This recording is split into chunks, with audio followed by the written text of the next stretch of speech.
Hello friends, എല്ലാവർക്കും ആ ഫൺസ് വേൾഡിലേക്ക് സ്വാഗതം. എല്ലാവർക്കും സുഖമാണല്ലോ. അപ്പോൾ നമ്മുടെ കുഞ്ഞു വ്ളോഗിലേക്ക് എല്ലാവർക്കും സ്വാഗതം. അപ്പം ഇന്നത്തെ സ്പെഷ്യൽ എന്താണെന്ന് വെച്ചാൽ നമ്മൾ വീടൊക്കെ ഒന്ന് ക്ലീൻ ചെയ്തിട്ടുണ്ടായിരുന്നു. നമുക്ക് നോമ്പൊക്കെ വരുവാണല്ലോ, അപ്പോൾ അതിന് മുന്നേ ആയിട്ട് നമ്മൾ വീടും കാര്യങ്ങളൊക്കെ നല്ലപോലെ ക്ലീൻ ചെയ്യും കേട്ടോ. അപ്പോൾ ഇതൊരു ഡീപ്പ് ക്ലീനിങ് വീഡിയോ ഒന്നും അല്ല, എന്നാലും നമ്മൾ ഒരു അടുക്കള ഭാഗമൊക്കെ ക്ലീൻ ചെയ്തിട്ടുണ്ടായിരുന്നു. അപ്പം എടുത്ത വീഡിയോ ആണ് കേട്ടോ. പിന്നെ നമ്മൾ ഓരോരോ ദിവസം ഓരോരോ ഭാഗമാണ് ക്ലീൻ ചെയ്തുകൊണ്ടിരുന്നത്. നമുക്ക് മെയിനായിട്ടും വേണ്ടത് അടുക്കളയുടെ ആ ഒരു ഭാഗമാണല്ലോ കൂടുതലായിട്ട് നമുക്ക് ക്ലീൻ ചെയ്യാനുണ്ടാവുക. അപ്പം അതാണ് നമ്മൾ ആദ്യം തന്നെ ക്ലീൻ ചെയ്യാമെന്ന് വിചാരിച്ചത്. നമുക്കിവിടെ എന്ന് വെച്ചാൽ വർക്ക് ഏരിയ ഉണ്ട്, അതുപോലെ തന്നെ അടുക്കള വേറെ ഉണ്ട് കേട്ടോ. എന്ന് വെച്ചാൽ വർക്ക് ഏരിയയിലാണ് നമ്മൾ ഈ ചൂട്ടടുപ്പൊക്കെ വെച്ചിരിക്കുന്നത്, ആൽപ്പുകയിലെ അടുപ്പ് എന്നൊക്കെ പറഞ്ഞിട്ട് അടുപ്പൊക്കെ അവിടെ ആയിട്ട് വെച്ചിരിക്കുന്നത്. അപ്പോൾ അവിടെ മൊത്തം കരിയാണ്. അത് പിന്നെ നമ്മൾ വേറൊരു ദിവസമാണ് ചെയ്യാമെന്ന് വിചാരിച്ചത്. അപ്പോൾ നമ്മൾ സാധാ നോർമലായിട്ടുള്ള അടുക്കളയാണ് കേട്ടോ ഇന്ന് ക്ലീൻ ചെയ്യുന്നത്. അപ്പോൾ ആദ്യം തന്നെ അവിടെ കുറച്ച് ഈ പൊട്ടണ കുപ്പിയൊക്കെ ഉണ്ടായിരുന്നു. അപ്പോൾ അതിലേക്കാണ് നമ്മൾ മേടിച്ച് വെച്ചിരിക്കുന്ന കുറച്ച് ഗ്രോസറി ഐറ്റംസ് ഉണ്ടായിരുന്നു കേട്ടോ. കുറച്ച് പൊടിയും കാര്യങ്ങളും അതുപോലെ തന്നെ പച്ചക്കറിയൊക്കെ ഉണ്ടായിരുന്നു. അപ്പോൾ അതൊക്കെ ആദ്യം തന്നെ ഒന്ന് സെറ്റാക്കി വെക്കുമായിരുന്നു. ഓരോന്നും ഗ്ലാസ്സൊക്കെ അപ്പോൾ തന്നെ കഴുകി തുടച്ച് അങ്ങനെ ചെയ്തു കേട്ടോ. അപ്പോൾ അതിൻ്റെ കൂടെ തന്നെ നമുക്ക് ആ ഒരു ഇത് ക്ലീൻ ചെയ്യും ആവും. പിന്നെ ഇവിടെ ഇരിക്കുന്ന പൊടിയും കാര്യങ്ങളൊക്കെ ഒന്ന് ഒഴിഞ്ഞ് കിട്ടുകയും ചെയ്യും. അപ്പോൾ അതിന് വേണ്ടിയിട്ട് വേഗം തന്നെ അതൊക്കെ ചെയ്തെടുത്തു.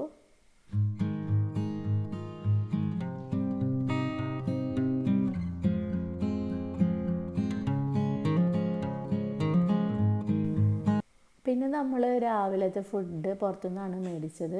നമ്മളിവിടെ ഉണ്ടാക്കിയിട്ടുണ്ടായിരുന്നില്ല. കാരണം ക്ലീനിങ് അങ്ങനെ തുടങ്ങുന്ന സമയത്ത് നമ്മൾ ഇനി ഫുഡും കൂടി ഉണ്ടാക്കി കഴിഞ്ഞാൽ നമ്മൾ മൊത്തത്തിൽ ടയേർഡാവും. അതുകൊണ്ട് തന്നെ നമ്മൾ ഫുഡ് രാവിലത്തെ പുറത്തുനിന്ന് മേടിച്ചു. അപ്പോൾ ആ പൊടിയൊക്കെ ആക്കിയതിന് ശേഷം കഴിഞ്ഞിട്ടൊന്നും ഉണ്ടായിരുന്നില്ല. അതിൻ്റെ ഇടയിൽ തന്നെ നമ്മൾ ഉച്ചക്കുള്ള ചോറിനുള്ള വെള്ളം വെക്കുവാണ്. അപ്പോൾ അതങ്ങനെ വെള്ളം വെച്ചിട്ട് വെള്ളം ഒന്ന് ചൂടായതിന് ശേഷം അരി ഇട്ടും കൊണ്ട് ജസ്റ്റ് ഒന്നൊരു തിളച്ച് കഴിഞ്ഞാൽ നമ്മളത് റൈസ് കുക്കറിൽ ഇറക്കി വെക്കുകയാണ് കേട്ടോ ചെയ്യുന്നത്. അങ്ങനെ ചെയ്ത് കഴിഞ്ഞാൽ തന്നെ നമുക്ക് ഒരു 1.5 മണിക്കൂർ ആകുമ്പോഴത്തേനും ചോറ് നല്ല അടിപൊളിയായിട്ട് കിട്ടും. അപ്പോൾ ഇതാ കുറച്ച് അരി ഉണ്ടായിരുന്നു, അത് ഇതുപോലത്തെ ഒരു പ്ലാസ്റ്റിക്കിൻ്റെ ഡപ്പയിലാണ് കൊട്ടി വെച്ചത്. നമ്മളിങ്ങനെ സെറ്റായിട്ടുള്ള കുപ്പി അങ്ങനത്തെ ഒന്നും മേടിച്ചിട്ടില്ല കേട്ടോ. ഇനി നമുക്കതൊക്കെ മേടിച്ച് അടുക്കളയൊന്ന് റിനോവേഷൻ ചെയ്യണമെന്നൊക്കെ ആഗ്രഹമുണ്ട്.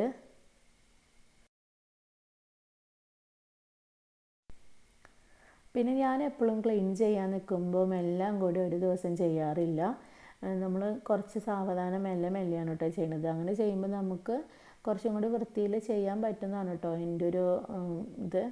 അപ്പോൾ ഞാൻ അങ്ങനെ ഒരു ദിവസം അടുക്കളയാണെങ്കിൽ വേറൊരു ദിവസം വേറൊന്ന്, അങ്ങനെ റൂം അല്ലെങ്കിൽ ഹാള് അങ്ങനെ ചെയ്യാമെന്ന് വിചാരിച്ചിട്ടായിരുന്നു. പിന്നെ എനിക്കെന്ന് വെച്ചാൽ ഈ പൊടിയുടെ അലർജി നല്ലോണം ഉള്ളൊരാളാണ്. ഇപ്പം നമ്മൾ അതിന് ട്രീറ്റ്മെൻറ്റ് ചെയ്തുകൊണ്ടിരിക്കുന്നുണ്ട് കേട്ടോ.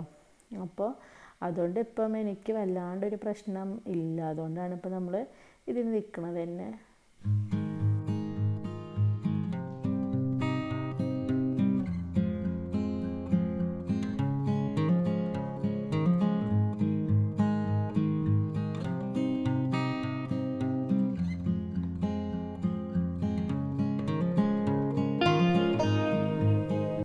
അപ്പോൾ അതാ നമ്മൾ കുപ്പിയിലൊക്കെ നമ്മൾ പൊടിയും കാര്യങ്ങളൊക്കെ ആക്കിയിട്ടുണ്ടായിരുന്നല്ലോ.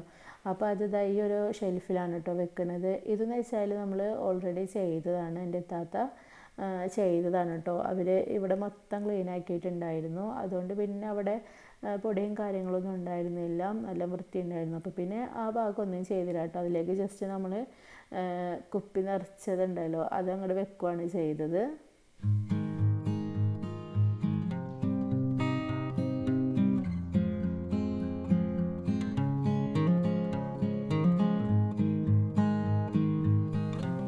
അപ്പോൾ നമുക്ക് ക്ലീനിങ് മാത്രം നോക്കിയാൽ നമ്മുടെ കാര്യം നടക്കില്ല. അപ്പോൾ നമുക്ക് ഉച്ചയ്ക്ക് ഇനി ഫുഡ് ഉണ്ടാക്കണം. അപ്പോൾ അതിനായിട്ട് നമ്മൾ ബീഫ് കറി ഉണ്ടാക്കാമെന്ന് വിചാരിച്ചു. ഞങ്ങൾ പൊതുവേ ബീഫ് കറിയായിട്ട് ഉണ്ടാക്കാറില്ല, റോസ്റ്റാണ് ഉണ്ടാക്കൽ. അതിൻ്റെ കൂടെ നമ്മൾ വല്ല മോര് കറിയോ അല്ലെങ്കിൽ വല്ല സാമ്പാറോ രസമോ അങ്ങനെ എന്തെങ്കിലുമൊക്കെയാണ് കേട്ടോ കൂടുതൽ ഉണ്ടാക്കൽ.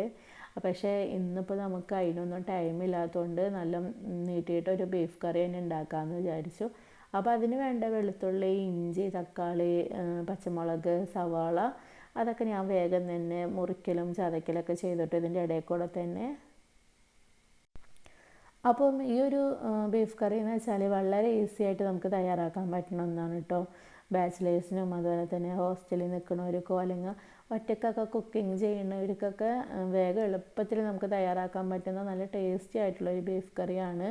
ഇത് നമുക്ക് ചോറിൻ്റെ കൂടെ അതുപോലെ തന്നെ ബ്രേക്ക്ഫാസ്റ്റിൻ്റെ കൂടെ എന്തിൻ്റെ കൂടെ നമുക്കിത് കഴിക്കാൻ പറ്റും കേട്ടോ. അത്രയ്ക്കും ടേസ്റ്റാണ്, വളരെ എളുപ്പമാണ് കേട്ടോ.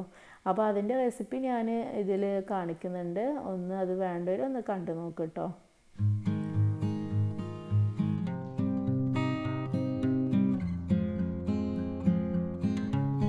അങ്ങനെ നമ്മൾ ബീഫ് കറിക്ക് വേണ്ടതൊക്കെ തൊലിച്ചു, പിന്നെ അതുപോലെ തന്നെ ചതയ്ക്കൊക്കെ ചെയ്തതിന് ശേഷം ബാലൻസ് കുറച്ച് കുപ്പി ഉണ്ടായിരുന്നു. അപ്പോൾ അതിലേക്ക് നമ്മൾ പരിപ്പ്, ഉഴുന്ന്, കടല അതൊക്കെ ഇട്ട് കൊടുക്കുകയായിരുന്നു. അപ്പോൾ ഇതെങ്ങനത്തെ കുപ്പിയാണ് കേട്ടോ. ഇത് നമ്മൾ പണ്ട് മേടിച്ചിരുന്നതാണ്. അപ്പം ആ കുപ്പി തന്നെയാണ് ഇപ്പോഴും നമ്മൾ യൂസ് ചെയ്യണത്. ഇപ്പോൾ ഏകദേശം 6 വർഷമൊക്കെ ആയിട്ടുണ്ട്. അപ്പോൾ ഇത് തന്നെയാണ് നമ്മൾ യൂസ് ചെയ്തുകൊണ്ടിരിക്കുന്നത്. അപ്പം അതിങ്ങനെ ഓരോന്ന് തുടച്ചിട്ട് അതിലേക്ക് തന്നെയാണ് നമ്മൾ കടലയും അതുപോലെ തന്നെ എല്ലാതും ഇട്ട് വെക്കുന്നത്. ഞാനതിൽ പേര് എഴുതി കൊടുത്തിട്ടുണ്ട്, ഓരോന്നും ഇന്നതാണെന്ന് പറഞ്ഞിട്ട്. അപ്പോൾ നമുക്ക് എടുക്കാനും സുഖമായിരിക്കും.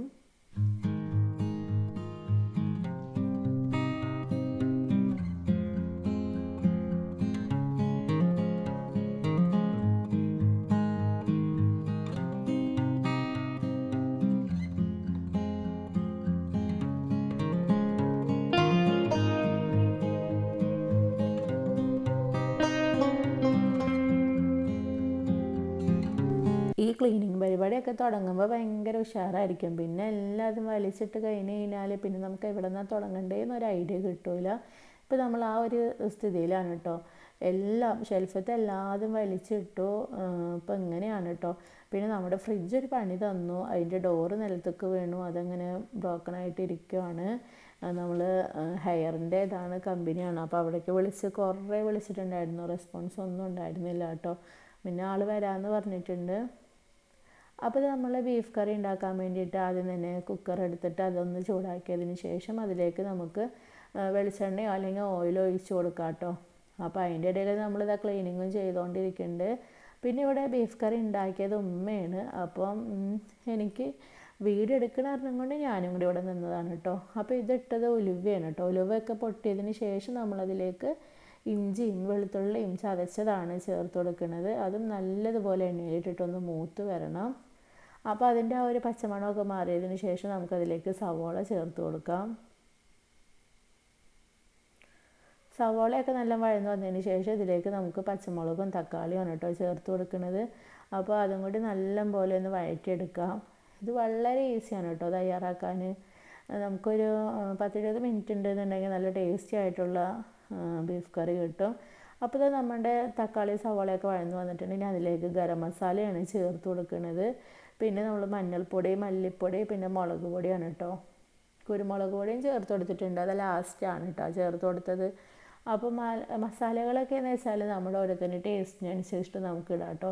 ചിലർക്ക് മഞ്ഞൾപ്പൊടി കൂടുതൽ വേണം, ചിലർക്ക് അത് കുറവ് മതി, ചിലർക്ക് മല്ലിപ്പൊടി കൂടുതൽ വേണം. അപ്പം അങ്ങനെയൊക്കെയാണല്ലോ.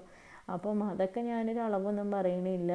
ഞങ്ങൾ ഇവിടെ മുളകൊക്കെ കുറച്ച് ഓവറായിട്ട് ഇടില്ല, എന്നാൽ തീരെ കുറവുമല്ല, അങ്ങനെയാണ് കേട്ടോ. അപ്പോൾ ഇതാ നല്ല മസാലയൊക്കെ നല്ലോണം ഇളക്കിയതിന് ശേഷം അതിലേക്ക് നമുക്ക് ആവശ്യത്തിന് വെള്ളമാണ് കേട്ടോ ഒഴിച്ച് കൊടുക്കുന്നത്. അപ്പോൾ ഇതൊരു ബീഫ് കറിയാണല്ലോ. പിന്നെ നമ്മൾ ബീഫ് വേവിക്കുമ്പോൾ അതിലുണ്ടാവും കുറച്ച് വെള്ളം. അപ്പോൾ ഈ ഒരു സമയം കൊണ്ട് ഞാനിവിടെ കുറച്ച് ചായ ഉണ്ടാക്കിയിട്ടുണ്ടായിരുന്നു. പിന്നെ നമുക്കിതിലേക്ക് കഴുകി വെച്ചിരിക്കുന്ന 1 കിലോ ബീഫാണ് കേട്ടോ. നമ്മൾ അതും കൂടി കുക്കറിലിട്ടതിന് ശേഷം ഒന്ന് നല്ലപോലെ ഇളക്കിയിട്ടൊന്ന് അടച്ച് വെക്കാം കേട്ടോ. അപ്പോൾ അവിടെ ബീഫ് കറി ആയിട്ടുണ്ട്. ഇനി ഞാനിവിടെ കബോർഡിൽ നിന്ന് എടുത്ത കുറച്ച് ഗ്ലാസിൻ്റെ പ്ലേറ്റുകളുണ്ട്. അപ്പോൾ അതൊക്കെ ഒന്ന് കഴുകിയിട്ട് തുടച്ച് വെക്കുവാണ്. ഇതൊക്കെ നമ്മൾ ഗസ്റ്റുകളൊക്കെ വരുമ്പോൾ യൂസ് ചെയ്യുന്നതാണ് കേട്ടോ. അല്ലാണ്ട് നമ്മൾ നോർമലായിട്ട് ഇതൊന്നും യൂസ് ചെയ്യാറില്ല. അപ്പോൾ ഇതന്നെ അത്യാവശ്യം ഉണ്ടായിരുന്നു കേട്ടോ, നമുക്ക് കഴുകാനും തുടയ്ക്കാനൊക്കെ ആയിട്ട്. അതെന്നെ ചെയ്തു വന്നപ്പോൾ തന്നെ കുറേ ടൈമായിട്ടുണ്ട്. ഇപ്പോൾ നമ്മൾ ഏകദേശം എല്ലാം കഴുകി തുടച്ച് വെച്ചിട്ടുണ്ട്. പിന്നെ കുറച്ചൊക്കെ ഒതുക്കി വെച്ചിട്ടുണ്ട് കേട്ടോ. നമുക്ക് എല്ലാതൊന്നും വീഡിയോയിലൊന്നും കാണിക്കാൻ പറ്റിയില്ല, കാരണം നമുക്കത് ഭയങ്കരമായിട്ട് ലോങ് ആവുകയും ചെയ്യും, അങ്ങനെയാണ്. പിന്നെ എടുത്ത പാത്രങ്ങളൊക്കെ കുറേ പാത്രങ്ങളൊക്കെ ഞാനവിടെ കഴുകിയിട്ട് ഉണക്കാൻ വേണ്ടി വെച്ചിട്ടുണ്ട്. അപ്പോൾ അത് കണ്ടില്ലേ, അതൊക്കെ നമ്മൾ അടുപ്പ് കത്തിച്ചിട്ട് വന്ന കരിയാണ് കേട്ടോ ടൈൽസിൽ. പിന്നെ ഇതാ ഈ ഒരു ഗ്യാസിൻ്റെ ടോപ്പിൻ്റെ ആ ഒരു ഭാഗം ഉണ്ടല്ലോ അവിടെ മൊത്തം എണ്ണമെഴുക്കായിരുന്നു. നമ്മളിത് ഇടയ്ക്കൊന്ന് ക്ലീൻ ചെയ്തിട്ടുണ്ടായിരുന്നു, എന്നാലും ഇത് ഇടയ്ക്കിടയ്ക്ക് ചെയ്യണമായിരുന്നു. പിന്നെ ഇത് വൈകുന്നേരം ആയപ്പോൾ ഇതുപോലെ ആക്കിയിട്ടുണ്ട് കേട്ടോ. നമ്മൾ അത്യാവശ്യം നല്ല പണിയുണ്ടായിരുന്നു. അപ്പോൾ ഷെൽഫിലും കാര്യങ്ങളിലൊക്കെ പറ്റും പോലെ വെച്ചിട്ടുണ്ട്. നമ്മുടെ കയ്യിൽ പിന്നെ ഒരുപാട് ഇങ്ങനെ നല്ല ഇതായിട്ടുള്ള പാത്രങ്ങളൊന്നും ഞാൻ മേടിച്ചിട്ടില്ല കേട്ടോ. നമ്മൾ ചിലരൊക്കെ ഉണ്ടാവുമല്ലോ റമദാനിക്ക് എന്ന് പറഞ്ഞിട്ട് അങ്ങനെ കുറച്ച് ഷോപ്പിങ്ങും കാര്യങ്ങളൊക്കെ ചെയ്യുന്നത്, അതുപോലൊന്നും നമ്മൾ ചെയ്യാറില്ല. നമ്മളിപ്പോൾ നമ്മുടെ കയ്യിലുള്ള നോർമലായിട്ടുള്ളതും കൊണ്ട് തന്നെയാണ് നമ്മൾ ഇങ്ങനെ ഷെൽഫും കാര്യങ്ങളൊക്കെ വൃത്തിയാക്കിയത് കേട്ടോ. മെയിനായിട്ട് നമുക്ക് പൊടി തട്ടിയിട്ട് വൃത്തിയാക്കുക എന്നുള്ളൊരു ലക്ഷ്യമായിരുന്നു കേട്ടോ. അപ്പോൾ ഈ ഒരു ഭാഗത്താണ് നമ്മൾ മിക്സിയും ജാറൊക്കെ വെക്കൽ. പിന്നെ ആ ഒരു ഭാഗത്ത് നമ്മൾ ഡെയിലി യൂസ് ചെയ്യുന്ന കപ്പും കാര്യങ്ങളൊക്കെയാണ്. പിന്നെ ഈ ഒരു കബോർഡ് ഇപ്പോൾ ഫ്രീ ആയിട്ടാണ് കേട്ടോ. ഇനി ഇതിലേക്ക് ഓരോരോ സാധനങ്ങൾ വന്നോളും. പിന്നെ ഇവിടെയാണ് നമ്മൾ മസാലയും കാര്യങ്ങളൊക്കെ വെക്കൽ. പിന്നെ ഈ ഒരു ഭാഗത്ത് നമ്മൾ ഉപയോഗിക്കാത്ത പാത്രങ്ങൾ, പെട്ടെന്ന് എടുക്കാത്ത പാത്രങ്ങളൊക്കെ അവിടെയാണ് കേട്ടോ വെച്ചിരിക്കുന്നത്. പിന്നെ ഈ ഒരു ഭാഗത്താണ് നമ്മൾ പഞ്ചസാര, ചായപ്പൊടി, കോഫിപ്പൊടി, പിന്നെ ഉലുവ, ജീരകം, കടുക് അങ്ങനത്തെയൊക്കെ വെക്കുന്നത് ഈ ഒരു ഭാഗത്താണ്. പിന്നെ ഈ ഒരു ഭാഗത്തായിട്ട് നമ്മൾ കുറച്ച് ഐറ്റംസ് ഉണ്ടാവുമല്ലോ ചെറുതായിട്ട് മേടിച്ചത്, അതൊക്കെ ഇങ്ങനത്തെ ഒരു ചുവന്ന ഡപ്പയിൽ കടല, പരിപ്പ് അങ്ങനത്തെയൊക്കെ കാര്യങ്ങളുണ്ടല്ലോ, അതൊക്കെ നമ്മൾ ആ ഒരു കബോർഡിലാണ് വെച്ചത്.